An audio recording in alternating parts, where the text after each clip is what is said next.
This is an ABC News special report. I'm Wade Johnson in New York, and we have breaking news on those suspected explosive devices sent through the mail, striking fear across the country over the past 4 days. There you see some of the locations. This happening as law enforcement officers discovered 2 new packages this morning, one in Florida, one in New York, for a total of 12 different packages. ABC News is now getting word that law enforcement officers have a suspect in custody in the Miami area related to these suspected packages sent through the mail. Let's go right to our justice correspondent, Pierre Thomas, in Washington for the very latest. Pierre, what can you tell us?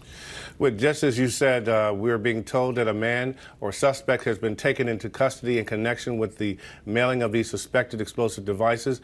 We don't yet have an identity, but we are being told that a press conference is going to be scheduled today at Main Justice Headquarters here in Washington, D.C. Again, suspect has been taken into custody for questioning.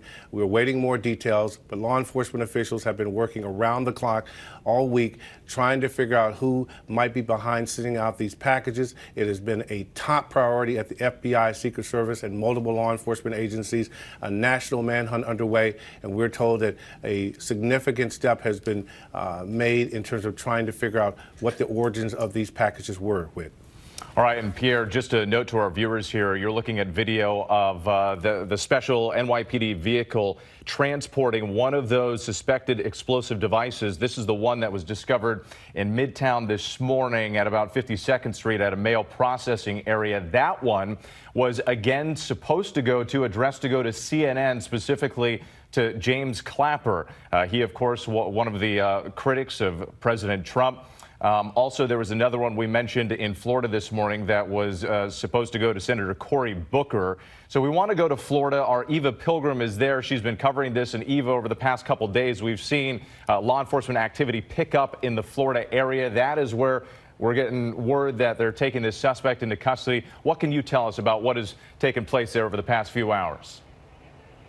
That's right, Whit. Investigators followed leads, clues here to South Florida. We're told that they were actually able to find forensic evidence on at least one of those packages that had been mailed, as well as images from the U.S. Postal Service of the mail being processed. And that's what brought them here to this packaging center. This is where those packages are sorted for most of the southern part of the state of Florida. And looking at those clues, we're told that sources are telling us that they were looking for DNA evidence, anything that would give them some insight into who this person was and where they were sending these packages out of, leading to that person being in custody this morning. Whit.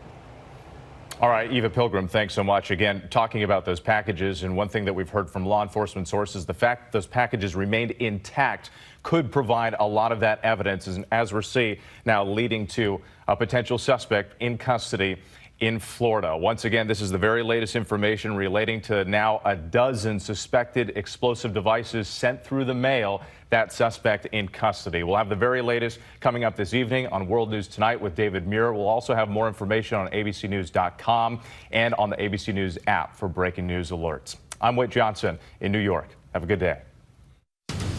This has been a special report from ABC News.